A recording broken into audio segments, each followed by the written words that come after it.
Sally in IT. You look like a privileged Hello. user. Hello. Hi, yes, this is Ali. Okay, thank you. Yeah, no problem.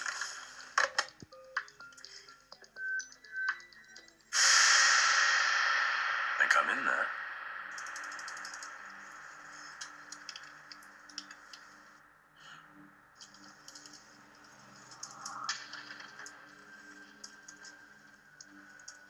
Well, thanks, Sally, for welcoming our custom malware into your system. We're looking forward to working closely alongside you over the next few months. There's no hurry. We have all the time in the world. After all, no one knows we're there. We shouldn't be able to reach the live environment from here. But then why complain if we can? I bet the vulnerability testing doesn't apply to the internal servers. Thought not. Default password. Who forgets to change that?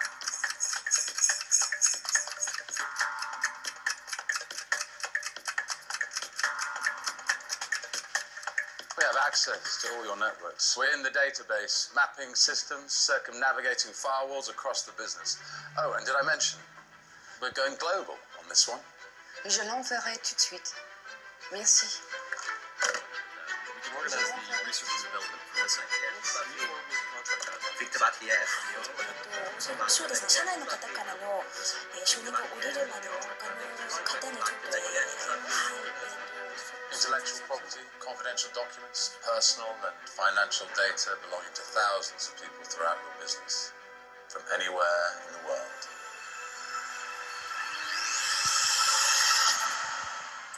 We know your secrets. So how long has this been going on? This may have been going on some time. What are the cost implications of the attack? He doesn't know what's hit him, or his business.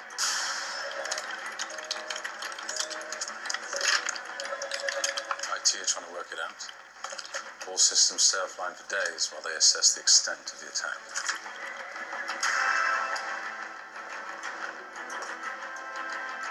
PR are working overtime on damage limitation. Let's take events.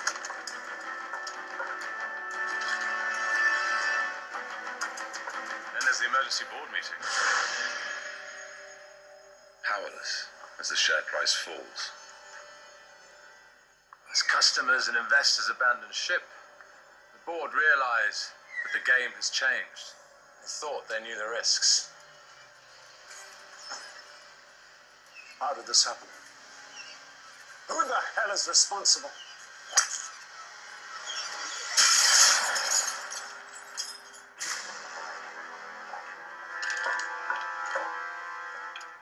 Working at the heart of your business has been an invaluable experience.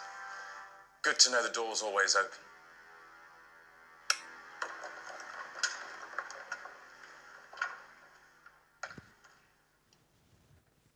Okay, thank you very much. Welcome to the panel of cybersecurity, which is going to be focused on the how the threats are in between business and individuals, and our personal computers, our corporate networks, how they overlap and how it impacts businesses and how it impacts individuals. The panelists with me are Maria Laitinen from Microsoft, who's leading the Microsoft Digital Crimes Unit for Central and Eastern Europe. Martis Saulutis from IBM, who's leading Security and Privacy Global Cybersecurity Intelligence and Response Team. And Vytautas Bučinskas from TIO, who's Risk Manager for TIO Communications. My name is Jakub Bojanowski. I'm partner in Deloitte in Warsaw, also managing cyber team. So we had a little bit of the awareness about a little bit of fantasy, a little bit of reality. So I think there's a lot on the news on the cyber attacks. We have three types of threats. We have hacktivists, which are just going for public, for awareness. They are going after companies, after public sector. We have cybercrime, as on the video. And then we have the organized espionage, which could be either industrial or as some people say, it might be also organized espionage on a country level, something called cyber warfare. So my first question to the panelists, I mean, is this reality or is this just the fad on the media? I mean, are cyber threats real? Do you experience that at your clients? So maybe, Martins, maybe you can start. Hello. There's one here. Hello. First, thank you for attending this panel discussion. And yes, these kind of threats that were presented in this video are something that we as an emergency response team, we see practically every day. It may look like a fantasy that is very nicely filmed and put together, but these kinds of actions are something that are being exploited by attackers by looking at weakest link, by looking at lowest hanging fruit and going directly into environments and just sitting there collecting data and later doing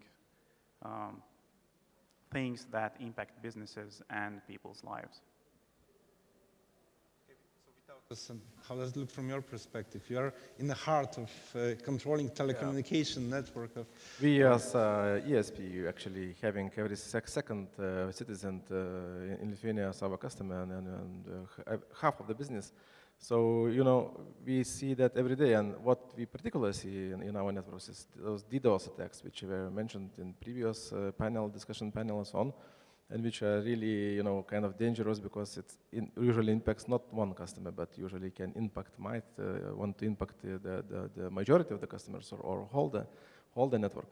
So that's ongoing. Every, you know, second hour there is an attack against the customers, and you know, we are kind of doing the mitigation actions. Otherwise, we would be every day on the newspapers, you know. So we have like criminals to keep us busy, right? And they make us, you know, they give us lots of work. Yeah. So Maria, I understand you have some information on the scale of it, and we have video illustrating that, right? So I hope the video can show in the background while I speak, so that I don't take too much time. I wanted to demonstrate that at Microsoft, what we're doing within the Digital Crimes Unit is actually a proactive approach. Of course, we hear from our customers continuously about these issues, but at the same time, we have, within this unit, we have started to take proactive action against the botnets. And here what you see is an illustration for the time period of August 24th, 2015 to September 19th, of infected IP addresses, especially focused on the Baltics. There's Poland, Ukraine, and Belarus included in here. These are the IP addresses through which infected machines and devices ping our safe servers at Microsoft. Can I continue a bit more about what we do? So basically, how do we learn about this?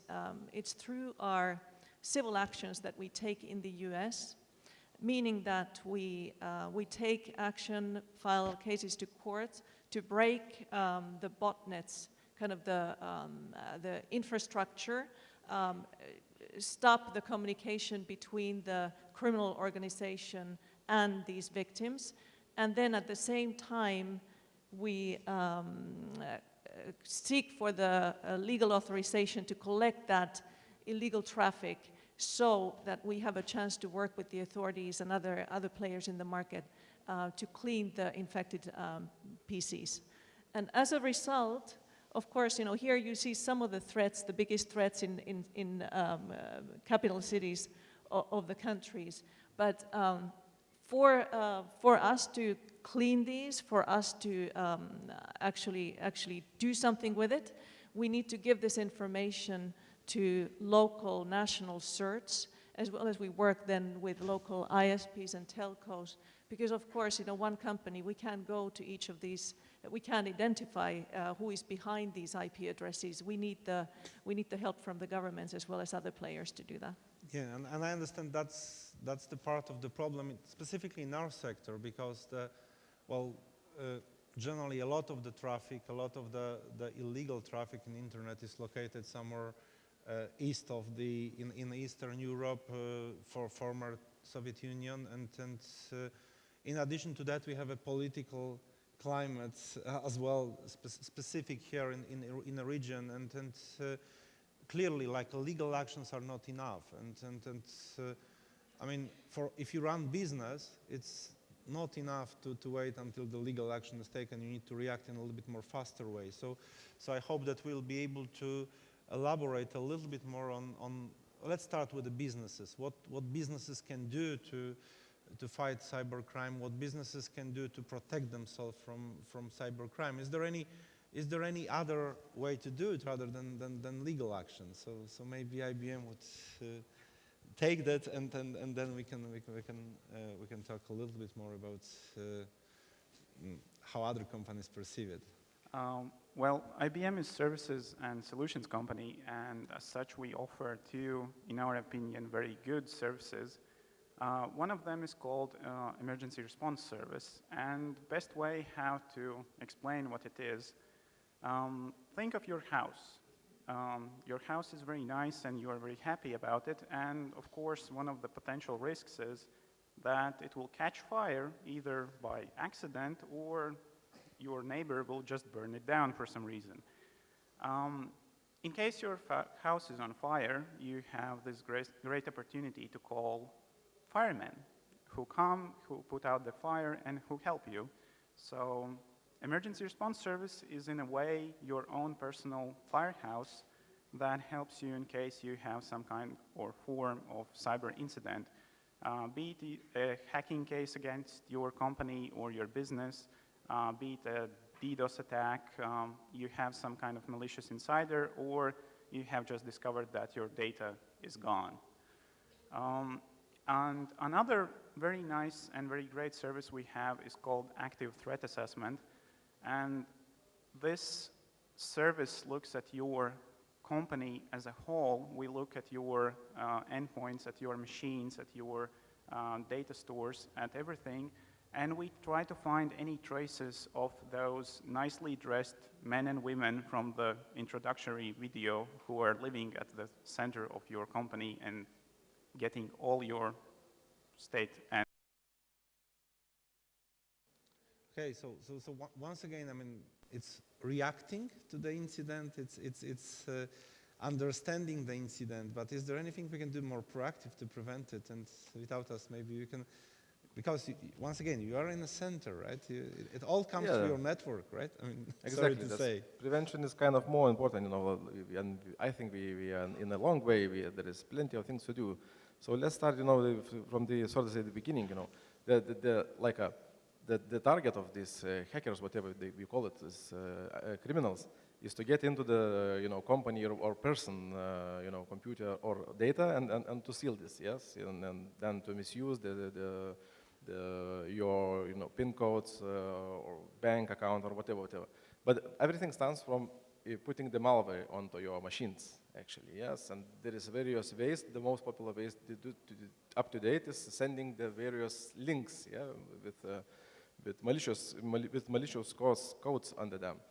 And everyone probably is already used to the spam, yeah, what we get every day, hundreds, and there are spam machines who actually clean it.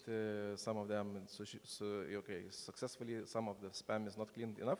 But today what I see is more like a more sophisticated spam is ongoing. For example, from our side, we have this TACAS LT or Zebra LT post service. And we actually were on the phishing attack last month, and when I think, what the hell? Why do you need to hack your post, your email address, your account, your email account, and then it's done because to get the access to the real emails and to spread malware, those links. Or, in a trusted way, more trusted way. The persons who will receive these emails, they will not suspect that it's actually malware. and it's done by criminals. The second example is like this LinkedIn, yeah, what we are, everyone probably is connected there. And actually, more and more, we receive these strange invitations to connect from the friends, which usually, the name doesn't give you any information, but the photo is kind of nice lady, yeah? And the job, this lady's job is like recruiting of some kind of international company. And once you connect it, you never know if that lady, which is artificial lady, yeah, so to say, will not send you a link with a malware, which will open the back door to your machine. So, you know, prevention in the next few years is going to be like reducing the malware on the networks, and we have to go for it, yeah. Okay, so it is proactive understanding what kind of malware is there, right? And it's also about the user behavior, right? And awareness. Awareness. I mean, we'll talk about the awareness later on. It's from Microsoft perspective. Is there anything you can do to help businesses?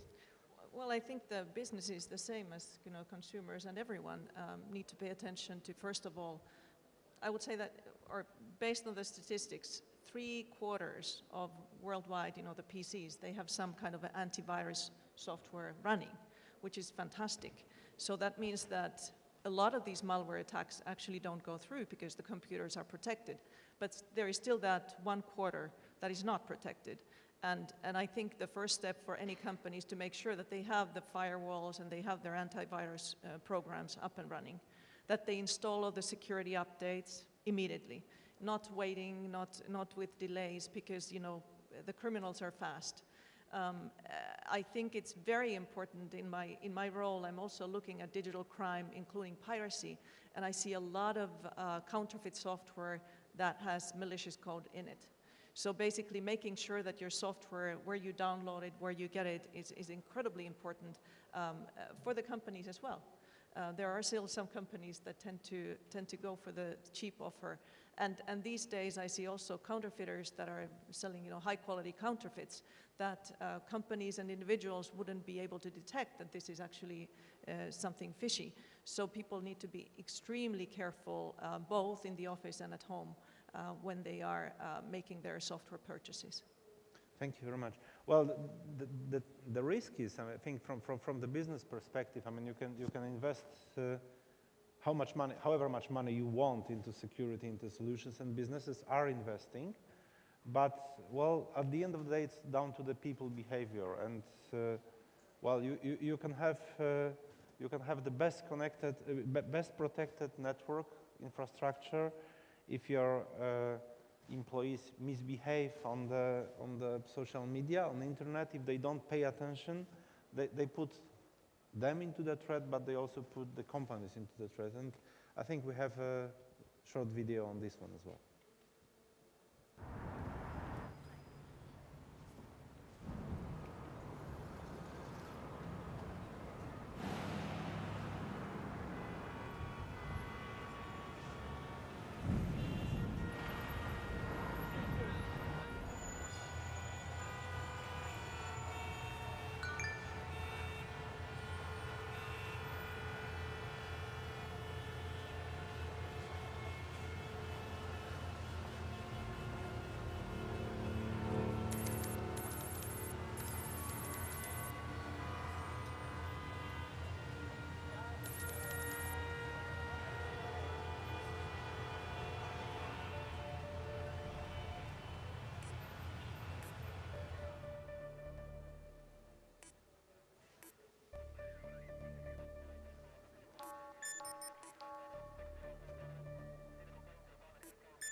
What's going on? Looks like a malfunction. Green 4 ways, Fulton and Broad. Wait, what? That can't be good. Oh, you gotta be kidding. John, you need to see this. Is it an error, or is this really happening? 4-way greens all up and down Broad, now up Liberty. Looks like there's been a breach in our central server. So Someone's taking control. Accident on wall. EMS rerouted. This is not happening. How is this possible? Accident on William. Hey, they're creating a perimeter. Notify the cybersecurity task force now. Just did. They're detecting a rogue piece of software in our security system. They're tracking it down now. How long? They need time. It's gonna take hours to clear these intersections. The financial district. They blocked it off. John, it's cybersecurity task force. They're saying the leak was traced back to your tablet. Your tablet. No. How could that be? How? We can email you our daily specials if you'd like. We just need your name and email. Yeah, sure. John, J-O-H-N. Rapahama, R-A-P-A-H-A-M-A. Email john@trafficcontrol.com. All right, we'll call your order when it's ready. Thank you. Hi, can I get a large Honduran for here, please? Yes, of course.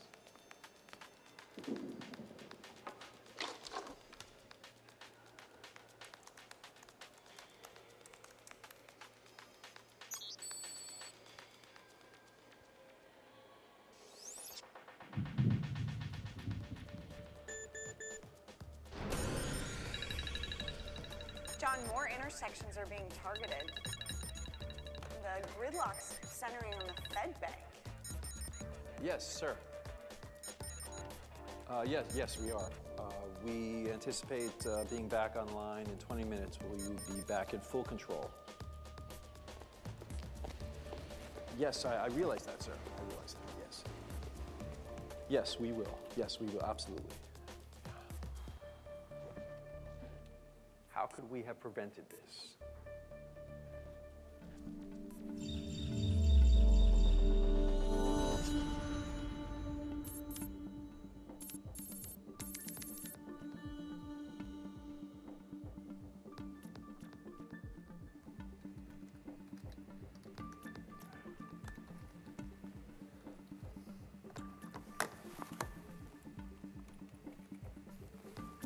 Jeanette, can you connect me to Stephen in IT?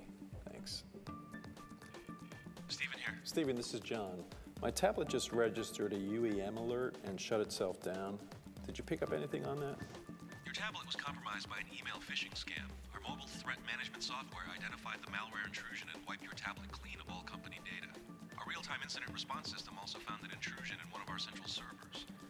The non-compliant server has been automatically quarantined and immediate remediation action is being taken to get back to full compliance. That's a good thing. No need for any unpleasant events this morning. Great, thanks. Yep, no problem.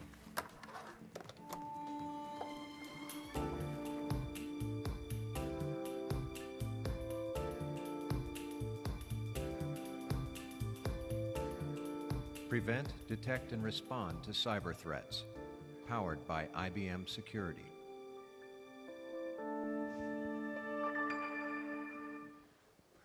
Okay, so there is hope. It's not only about behaving. There are some technical measures which we can implement, but, well, the problem is they are expensive, right? Businesses can afford it. I mean, but if you're an individual, if you use the internet in your household, if you bought one of these devices and it's connected to internet, I mean, is there at least a minimum security you can trust, or you should consider this compromised? I mean, so maybe from the perception of the connectivity provider, without us, maybe you can expand a little bit on that. Yeah, no. Even if these movies look very Hollywoodish, so to say, yeah, but they are actually true and probably based on real facts. And you know, the corporations, companies usually they spend a lot on security, and they usually have the very good high security level. The small companies usually is not the case. They are like behaving like in you know, private life, private business. But the threat is actually coming from every single user. You know, how he personally perceives this security in his personal life. You know, people working in corporations, they get used that everything is kind of controlled and secure and so on. But when they come home, they usually, you know, just use it for different reasons. without any security measures and not thinking about the possible problems. So we, as a network provider, we kind of struggle there because we cannot control the content of the WhatsApp on the network, and we cannot filter for each of you and every customer what is wrong on the network. But what we can do, and we're actually doing, is building the awareness. And, we used to have these academies for the school children, talking for them, explaining what's internet and what are the threats on the internet. And now it's like ongoing voluntary actions. Come to Reikia, come to Trūksta, I forgot actually the name.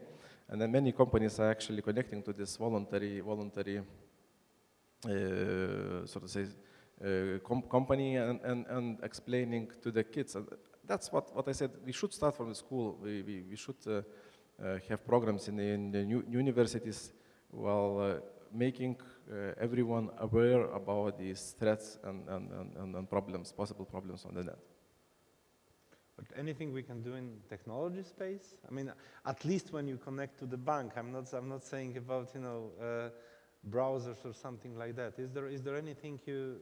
Yeah, but yes. What's dependable from the banks and from ISPs on all other companies who has the customers, it's already, of course, probably done. And for example, in our case, when we develop our networks, security is built into these networks. When we develop our products, we always talk about security. If earlier, it was, usually you think about, whatever product you make, that it should be safe to environment, should be safe in electric means, do not shock you, with electric charge, and that the package should be, safe for you to use. But nowadays, on top, there is a cybersecurity level, and we usually think of all our products as to be cyber secure. But at the end, there is a content inside. In internet case, it's not just electricity, it's some kind of content inside. And in this content can be found everything, and especially, malicious things and like that. So that's the way to discover a new way to work with the governments, with governmental certs and so on, in order, to use this information, what we have on the network, in a safe way, not so to say touching the privacy things, but getting into the point, making more secure this internet thing. Yeah. Okay. What about solution providers? I mean, do you have anything to comment on here? I would like to comment from the perspective that it's a lot about how aware we are about cybersecurity and cyber threats out there. And in my opinion, we are not nearly aware enough in generally speaking as a populace in any country. However, for example, in this conference, I see a lot of young people who are no doubt in some way or form educating themselves in computer science or any other related disciplines. And for example, if you see that your parents are struggling with any issues with computers and you know how to help them, please do that, because even by doing that little step, you will help the greater good by making both your home more secure from cyber threat perspective and in a way securing larger internet as a whole as well. And I would also invite you to ask your schools and universities to have some form of cyber awareness courses, classes, or trainings, or organize that maybe some tech companies can come to your schools or universities and speak about these topics, because they are very, very important. And as we go forward and we have more technologies, we will have even more threats to worry about in cyberspace, and we should be prepared for that. Maria? Well, I think, I like the point when we talk about offices and then we talk about homes. I think our offices generally, people pay a lot of attention to security. There's security policy officers, there's firewalls up and so on. And then we go home And we have our children who are connecting from all over with their friends, chatting on social network everywhere, and they are in the same network with us, and we rarely go and check their computers. You know, how are they updating it? How is the firewall going? And I think a lot of the times these are the risks that are kind of the hidden risks. Even if we think we're behaving very responsibly, we forget about our children, and that's why the educational point that was made is very important. Schools do have an important role to play. Into the cost issue, what is available for, companies pay a lot for the security solutions. It is clear, at least for Microsoft, we have several tools and advice and information that is available for free.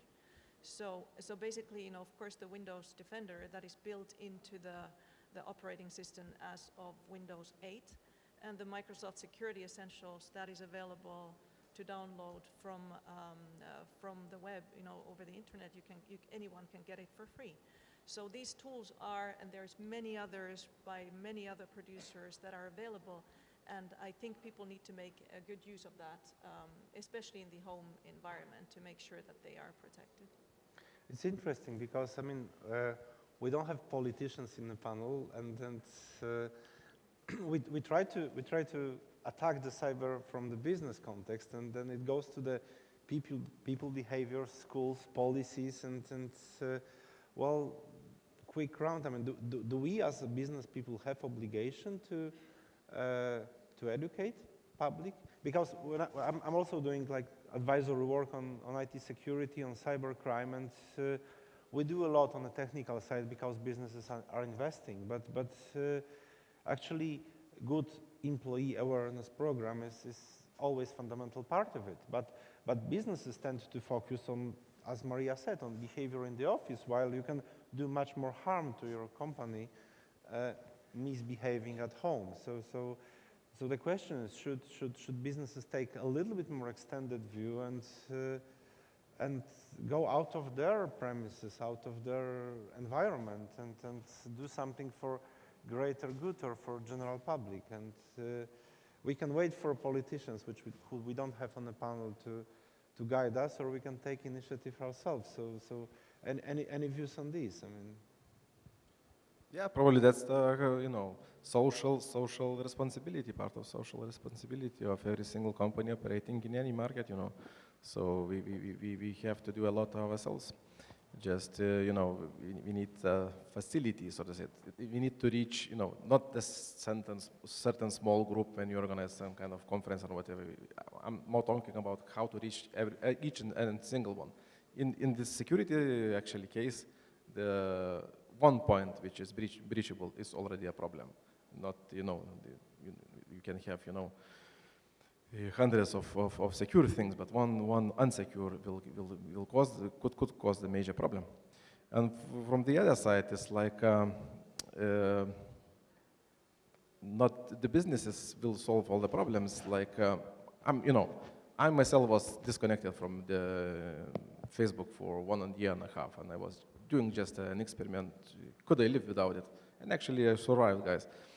Just months ago, I connected back and checked what I've missed. Actually, not very much, except these jokes and funny videos or whatever it is.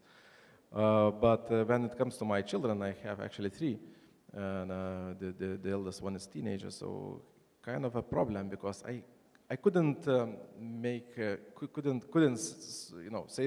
save her to be safe on the Facebook. So actually, I was not letting to have this Facebook since till this year. And what was most surprising? Not her friends was saying something, not anyone else, but my friends were saying that I'm kind of not good father, trying to disconnect the child from the world and actually stopping her development. So yes. So being fancy is very modern. Being secure is not that modern these days.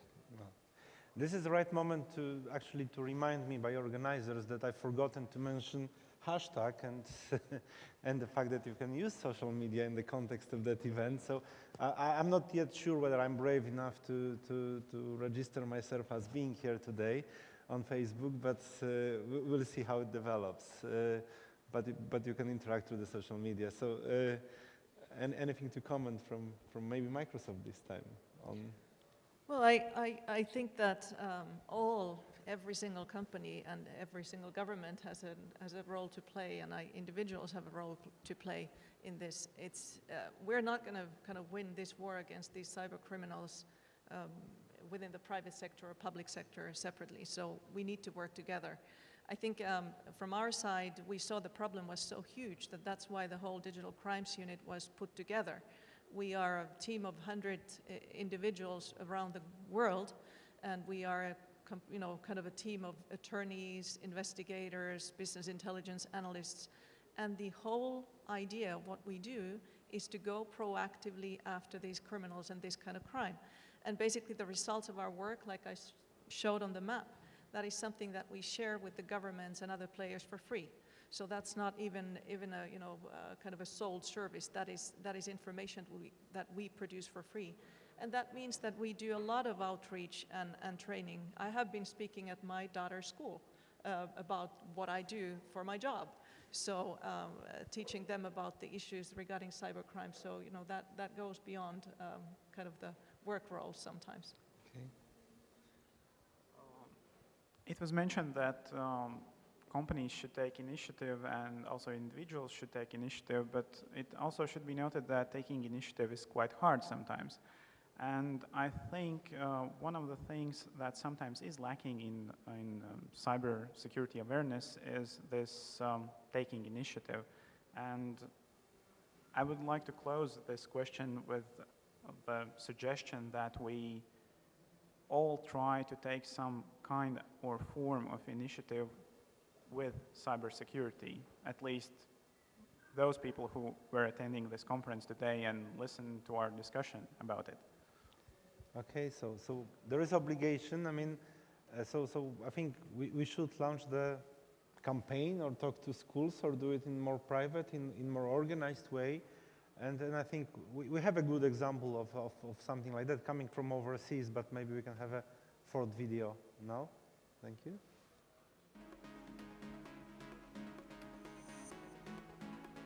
It starts with a pop-up window on your screen telling you you've got a problem. Or it's a phone call from a helpful technician saying you've been infected with a virus, or they've noticed your computer is running slow.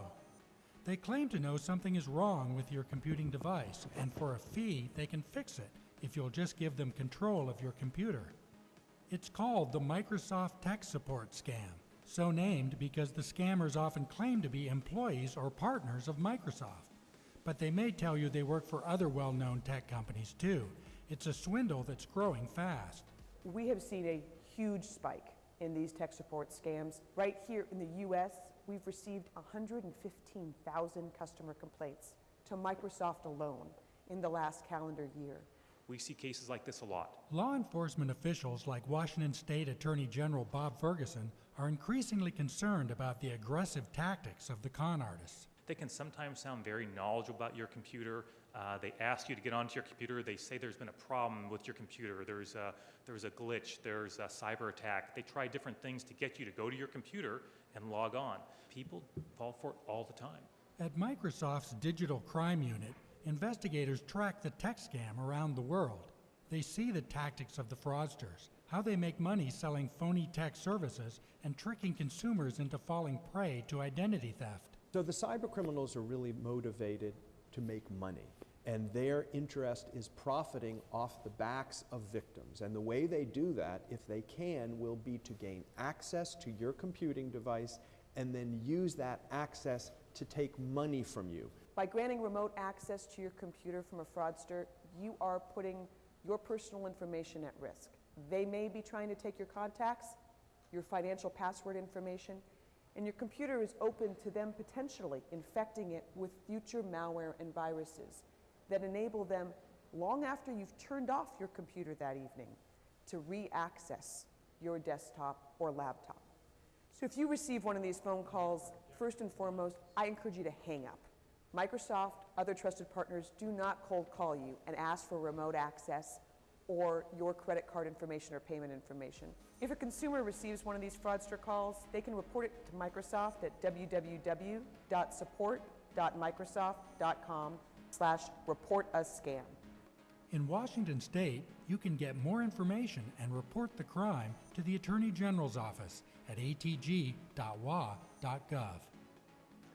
Okay, so we have the example of overseas campaign. I mean, whether it's effective, whether it builds awareness, I mean, we can elaborate on that, and I think we can see whether this is just scaring people, the target audience, to use the technology, or is this really giving a good advice? I mean, I think we are on a young event with a lot of young talent in the room or in the other room on a hackathon, but we should be aware of the fact that also some other generations are using technology. So do you have any other examples of something which worked or which have been proven working in our environment, in our piece of the world, and some kind of really effective awareness campaign? I mean, something you can acknowledge. I have maybe example not about only the awareness, but about the real things, like when we see the example was about this elder people, and as you know, probably, especially in Lithuania, there are problems in other states, but especially in Lithuania, it was a very huge problem with these telephone hackers. Probably everyone has read on the news. And many of you got these strange calls in the night, saying that whatever your son or whatever your mother or whatever who is that grandson, he has some problems, and immediately money transfer is necessary. So there were lots of awareness trainings and lots of chapters on the newspapers, portals, and so on. But it's not easy to get to these people. Just a help is necessary from the government or from the operator side. And we were trying to solve this problem like for 3 years, and then as we understood that from the government side we'll not get much support, we solved ourselves with the mobile operators. We are now just blocking, these malicious calls, and that's it. And yeah, but so anything for the group in between, because we discussed schools, we discussed older people, and any kind of a campaign targeted for, I don't know, 30 to 40 or 40, 50 group. I kind of feel that, that group, if we say 30 to 40, or, practically I would say maybe 15 to 30, that is probably the best educated group. I feel that they are probably the safest. They start to understand, they use the technology, and they know what they're doing. But I think the groups that are really in danger is the children and then the elderly. Those are the kind of vulnerable populations that cause a lot of risk, because if they don't get that education in time. I'm not saying that not all of us need to pay attention and learn more about it, but I think the kind of the danger groups are there. I wanted to add to this video because it was kind of funny, because it's a US video, and I thought, it talks about the issues in the US. Frankly, just overnight, in the last couple of days, I've heard a lot about the scams that are going on here in Europe. So these kind of things, it's always we follow a few years after, maybe, or sometime after the US. But this is something that is kind of here to at least stay for the time being. So I'm sure there might be somebody in the audience who is already receiving calls from Microsoft. And I think, those are the ones that we track, and those are happening. So people need to be careful also with the mails that have come from Microsoft saying, hello, we are from the support center of this and that, and we ask you to provide this kind of information so that we can help you clean. All of these mails, I mean, anything is suspicious when you receive something like that. Please do not respond and provide your credentials or passwords to these questions. Okay, I'm a little bit concerned with your statement that it's about the youngest and the oldest, because actually these people are not in business. And if we talk about the link between business and that employees are actually generating threats to their businesses. So, okay, they have children. Children might be generating threats. They might have, parents. But I mean, most of these awareness movies we played on the beginning were like people like in 40s or 50s, right? So these were not the youngest and these were not the oldest. So is there anything? I mean, maybe, Martins, maybe you have an idea, because it's maybe, I think it is kind of, I agree with your assessment, this is the threat, but that's not the full spectrum. So maybe all of these campaigns are missing something here. So. I can give you a very nice example of experience with one of our clients. Sometimes our clients want to be proactive and they hire us to test their defenses, test their applications, and sometimes also test their employees. And one of the tests we run against their employees is social engineering. So basically phishing, trying to get employees to click on something, open something, download something, and so forth. And we had this quite large payroll processing company in one of the European countries. They had regular cyber awareness training within their company.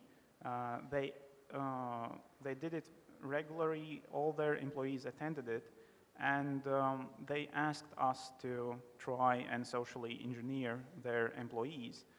We tried to throw USB sticks with potentially confidential data near the offices. Nobody picked them up. We tried to call them and try to get them to divulge some kind of sensitive information, and they didn't fall for that as well. What worked, though, was when we sent in a very precise, very nicely targeted email, and all information was gathered using what is publicly available. So LinkedIn, Facebook, Twitter, and things like that. We didn't receive any information from the client itself. And in the end, that resulted in us getting access to their bank account, which had about $10 million in it. So just to give you perspective that training and being instructed to be aware not usually equals that you will be secure. Well, I think you can't be, and I think because I'm also in security, cybersecurity business, we do this stuff as well, like trying to test vulnerability of client networks. And I think several years ago we changed the narration about it. I mean, the fact that somebody might break in, I don't think it's a valid message. I think in today's world, when you run the business, you need to assume that you are already compromised. And then as you saw, I mean, in the opening movie, the criminal set we have all the time in the world, right? Advanced persistent threat or spear phishing. This could, like, collecting intelligence on the target can take months. So I think it's not really about whether you will be hacked, whether you will be compromised. It is, I mean, how fast you can detect you are, because I think every one of us should consider themselves compromised already. So it's about emergency response, but it's also about awareness, because user awareness helps us to spot this thing on time. We have a little bit of time for questions or comments from the audience. So we can't see you, but because of the light. But if anybody would like to ask a question or comment, I think we can get the computer. We can get like a microphone. Hello. My question is, what do you think about bounty programs provided by big companies? Like, for example, I think yesterday Microsoft just paid $20,000 for a guy who just hacked like Outlook account.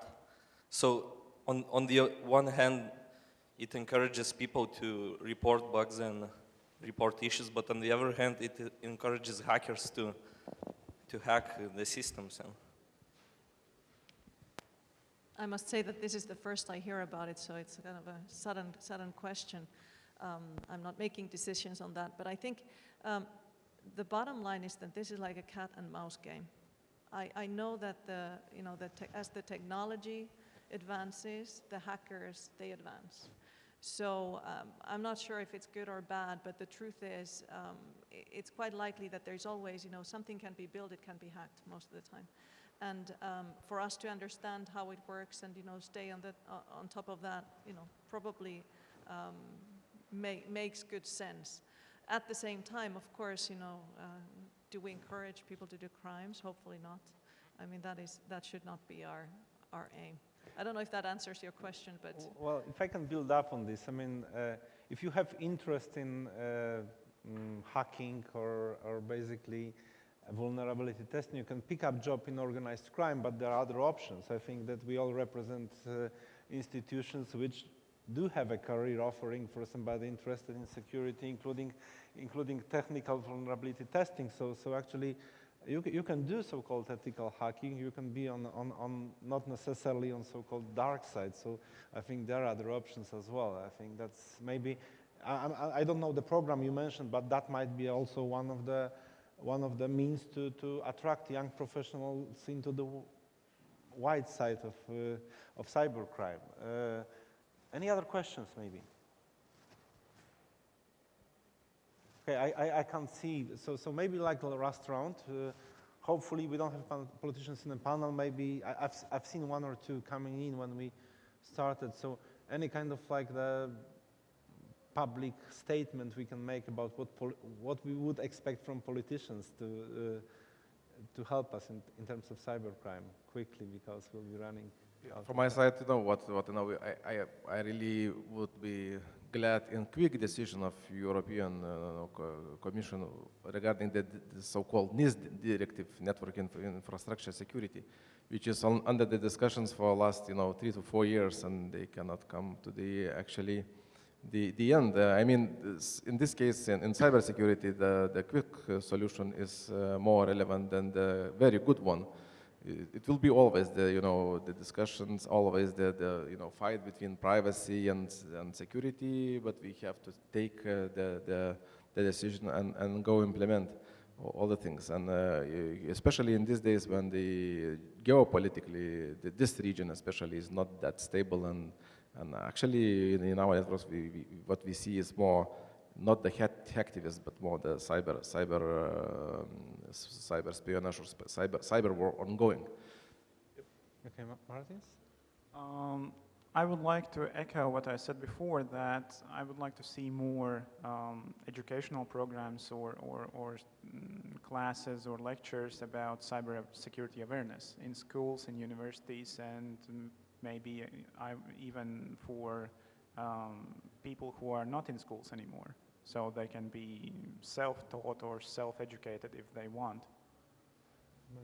Okay, from Microsoft's side, I would say that this really is a public-private partnership. So I'm calling for cooperation and collaboration across borders.